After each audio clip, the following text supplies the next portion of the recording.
अपनी महंगी गाड़ी से बिना नहाए आने वाला ये लड़का सिद्धार्थ है। सिद्धार्थ कॉलेज आकर ही ब्रश करता है और जब चाहे क्लास में घुसता है, वो भी बिना रोक टोक। उसे कॉपी किताब की भी जरूरत नहीं, बाजू वाले से एक पन्ना और पेन लेकर काम चल जाता है। थोड़ा सा लिखने के बाद ही उसका हो गया और वो बाहर चला गया। उसके कॉलेज आने के तरीके भी रोज अलग अलग होते, कभी कार, कभी ऑटो तो कभी पैदल, पर मुंह में ब्रश जरूर होता। एक बार ब्रश नीचे गिर गया तो उसने वहीं पेड़ से एक डंडी तोड़कर दातून शुरू कर दी। फिर बीच क्लास में जाकर पन्ने पर कुछ लिखा और जाने लगा, लेकिन इस बार टीचर ने पकड़ लिया और कहा, बताओ क्या पढ़ा। तब सिद्धार्थ ने जो बोलना शुरू किया कि उसे सुन गूगली बाबा भी शर्मा जाए। अभी तक जो लोग उसे गधा समझ रहे थे वे उसका नॉलेज देख हैरान रह गए। कॉलेज में वो अधिकतर किताबों में खोया हुआ ही पाया जाता और यही कारण था उसके रोबोटिक टाइप होने का। सिद्धार्थ की हिस्ट्री। सिद्धार्थ का जन्म एक बेहद अमीर परिवार में हुआ। उसके पिता ने अपने घर में ही एक लाइब्रेरी बना रखी थी। सिद्धार्थ की माँ जब व्यस्त होती तो उसे पिता के पास छोड़ देती। वे उसे गोद में बिठाकर किताबें पढ़ा करते। जैसे जैसे उसकी उम्र बढ़ रही थी, उसका भी किताबों में इंटरेस्ट आने लगा था। हाल ये था कि वो खिलौनों से खेलने के बजाय किताबों के बीच बैठा रहता। उसे खाते समय भी किताब पास में चाहिए होती। घर के लोग उसकी किताबों के प्रति इतनी रुचि देखकर बहुत खुश थे, मगर सिद्धार्थ की माँ उसे एक नॉर्मल बच्चे की तरह देखना चाहती थी। वो उसे खेलने के लिए जबरदस्ती बाहर भेजती, लेकिन वो किसी भी तरह वापस लाइब्रेरी में जाकर बैठ जाता। एक दिन ऊपर से किताब निकालते समय सीढ़ियों से गिरने के कारण उसके हाथ से खून बहने लगा, लेकिन चिंता की बात यह थी कि उसके चेहरे पर जरा भी दुख दर्द के भाव नहीं थे। उसने लॉजिक दिया कि रोने से ये ठीक नहीं हो जाएगा। किताबों के बीच ही उसका जीवन गुजर रहा था। फिर एक दिन जब वह स्कूल से वापस आया तो देखा कि दादाजी गुजर गए हैं। पिता ने उसे गले लगाकर रोना चाहा, लेकिन सिद्धार्थ ने उन्हें दूर हटाते हुए कहा कि क्यों ओवर एक्टिंग कर रहे हो पापा, दुनिया में पहली बार कोई मरा है क्या।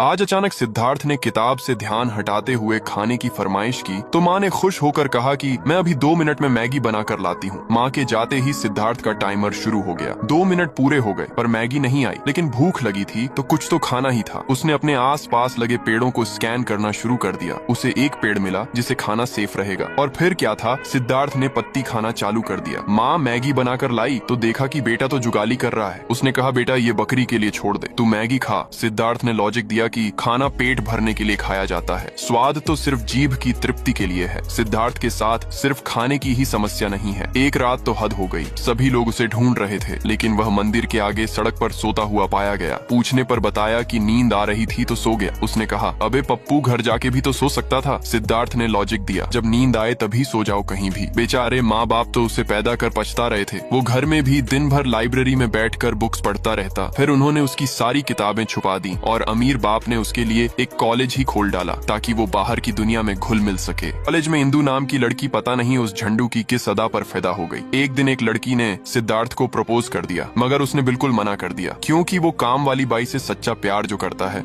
इंदू ये सब ड्रामा देख रही थी। उसकी सहेली ने कहा, क्यों उस एड़े के चक्कर में पड़ी हो तुम। एक दिन सर ने उसे कॉलेज में होने वाली एक प्रतिस्पर्धा के बारे में बताया। शहर के सारे ज्ञानवान बुद्धिमान इसमें हिस्सा लेंगे, लेकिन ये सिद्धार्थ के लिए पहली बार नहीं है। आखिर हर बार वही तो विजेता बनता है। इस बार इंदु भी प्रतिस्पर्धा में हिस्सा ले रही थी। पहले एक निश्चित समय में लिखित टेस्ट देना होगा। टेस्ट खत्म हुआ और विजेताओं के नाम घोषित किए गए। आश्चर्यजनक